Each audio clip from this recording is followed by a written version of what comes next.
Hello students, today we are going to start our next chapter. I mean to say, you can say that today we are going to begin with our second unit number 2, that is consumers, equilibrium and demand. And in this second unit, our first topic is consumers equilibrium. So we are going to begin with our first topic of second unit, that is consumers equilibrium. Before we start with this topic, I mean to say this topic is not difficult, but this topic is little bit complicated if you don't understand well. So before I begin with my chapter, I just want to make you familiar with some of the important terms which I will be using in this chapter. So before we start with these important terms, just let me tell you this chapter's name is consumers equilibrium. So consumers equilibrium, before studying, let me give you a simple definition of what is the meaning of a consumer. A consumer is one who buys goods and services for satisfaction of wants. Means we are also the consumer.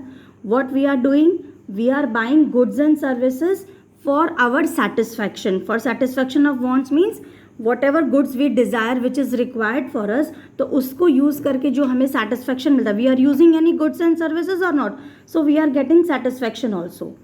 And the aim of this chapter, before we start the chapter, let me just tell you the aim of this chapter is to make you understand how does a consumer maximize his satisfaction from consumption of goods and services. Means कोई भी जो consumer है वो अपना जो किसी भी goods को कंज्यूम करने के बाद वो उसके सेटिस्फैक्शन को कैसे मैक्सिमाइज कर सकता है.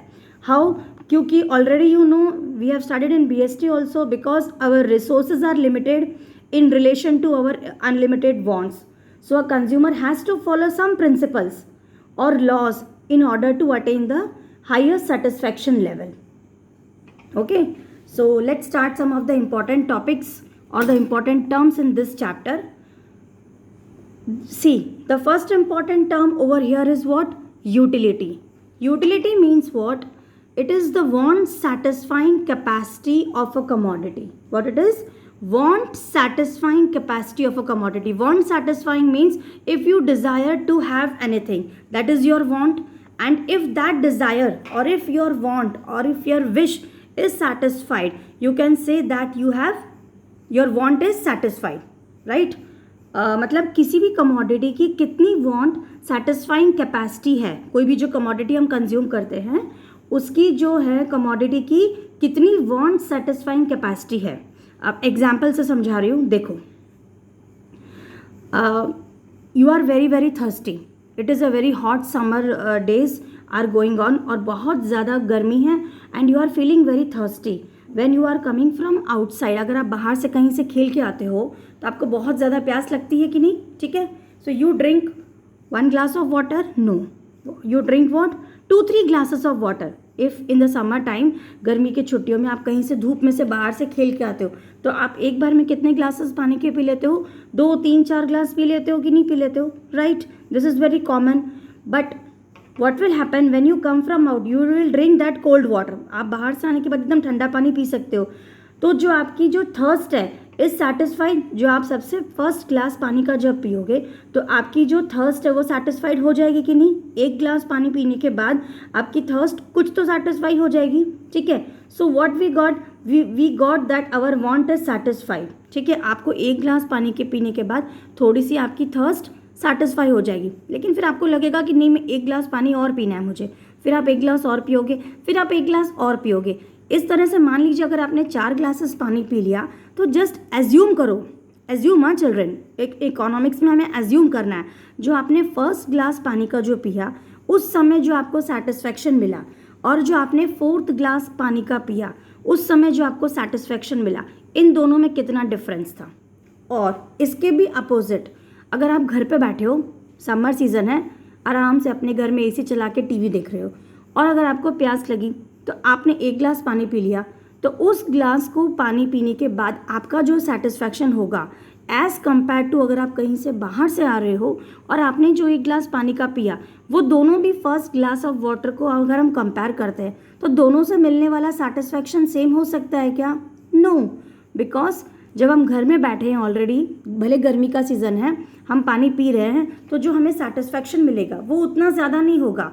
On the contrary, when you are coming from out in the hot summer days and you drink the first glass of water, that satisfaction is different. क्यों? क्योंकि जब हम घर में बैठे हैं ऑलरेडी, हम घर में पंखे और एसी के नीचे बैठे हैं, तो हम एक ग्लास पानी पी रहे हैं, उसके जस्ट थोड़ी देर पहले हो सकता है हमने 2 ग्लासेस पानी और पी लिए होंगे, तो हम ऐसे ही कैजुअली घर में घूमते घूमते पानी पी लेते हैं. तो वो जो आप घर में बैठ के एक ग्लास पानी का पी रहे हो, उससे मिलने वाला जो सेटिस्फैक्शन है, उसको अगर हम बाहर से आने के बाद जो हम पानी का ग्लास पीते हैं, उससे मिलने वाला सेटिस्फैक्शन, दोनों में डिफरेंस होगा कि नहीं?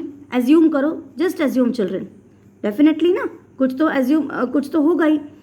सेटिस्फैक्शन मिलने वाली जो चीज़ें होती है वो कुछ तो डिफरेंट होती है ना बाहर से आने के बाद.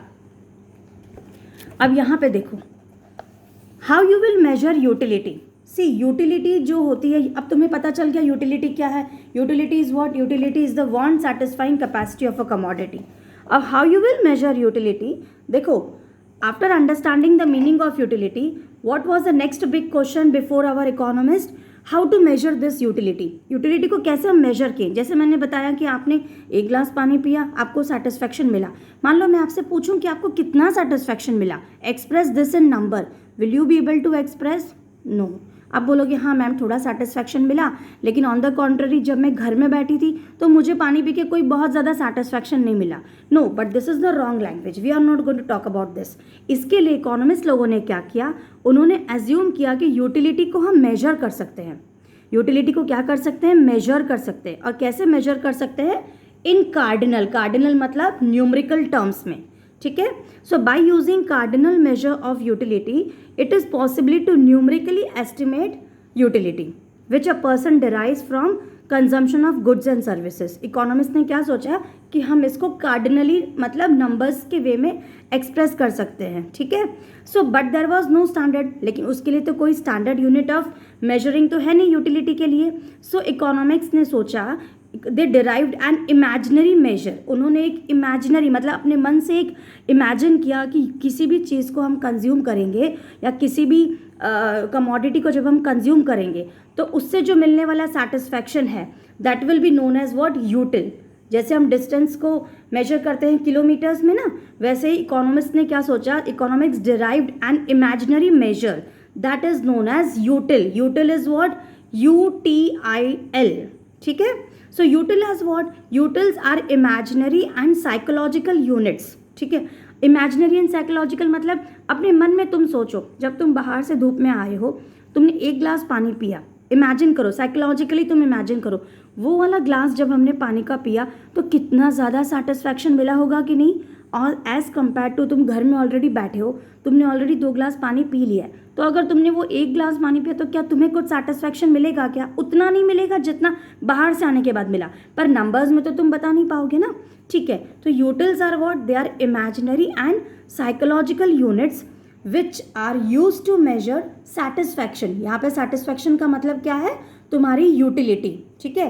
Satisfaction obtained from consumption of a certain quantity of a commodity. अब बिफोर दैट, उसके पहले कि मैं आगे समझाऊं यूटिलिटी का क्या मतलब होता है, just a moment, let me tell you. Students don't get confused with the dictionary meaning of utility. इसका मतलब जो डिक्शनरी में मीनिंग दिया हुआ यूटिलिटी का, what it is given as usefulness. What it is given? Usefulness.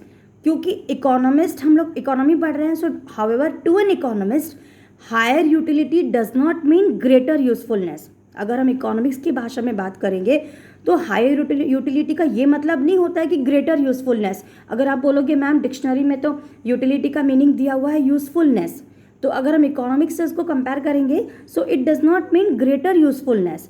A commodity may not be useful yet it may have utility for a particular person. कोई भी चीज़ जो है किसी इंसान के कोई काम की नहीं हो सकती है, लेकिन वही सेम चीज़ किसी और इंसान के बहुत एक काम की हो सकती है.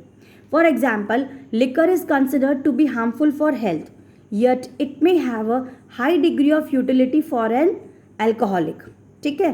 अब यूटिलिटी से हमें क्या मिलता है? सेटिस्फैक्शन.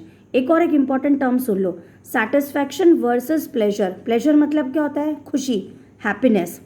सेटिस्फैक्शन और प्लेजर में क्या डिफरेंस है? देखो, satisfaction must not be confuse with pleasure. दोनों को एक साथ कंफ्यूज कभी नहीं होने देना। क्यों? Because satisfaction need not involve actual pleasure. Satisfaction का ये मतलब नहीं कि हमें एक्चुअल, अब तुम जब एक ग्लास पानी पी के तुम्हारी प्यास एकदम तृप्त हो गई, तो इसका मतलब ये नहीं कि तुमको एकदम एक्चुअल प्लेजर मिल गई है। एक एग्जाम्पल ले लो, अगर किसी इंसान का हाथ टूट गया, if he has having a broken arm, ठीक है, ठीक है, तो उसके लिए क्या हो गया है? वो treatment of a patient for his broken arm is a source of satisfaction. अगर किसी इंसान का हाथ फ्रैक्चर हो गया और अगर उसको डॉक्टर के पास जाके ट्रीटमेंट मिल गया, ठीक है, तो वो क्या होगा? It is a source of great satisfaction for that patient, but it does not mean that it will provide him any pleasure। अगर उसके हाथ में प्लास्टर आ गया, चढ़ गया, डॉक्टर के पास जाके, तो उसको सेटिस्फैक्शन मिल जाएगा कि हाँ ठीक है, आई एम सेटिस्फाइड कि I got the treatment. But on the contrary, this does not mean that it will provide him any pleasure. ऐसा है क्या कि उसको बहुत ज़्यादा प्लेजर मिल गया या बहुत खुशी मिल गई डॉक्टर के पास जाने के लिए? नहीं। क्यों? It is just merely a relief from the pain. Okay, so this was the meaning of utility and pleasure.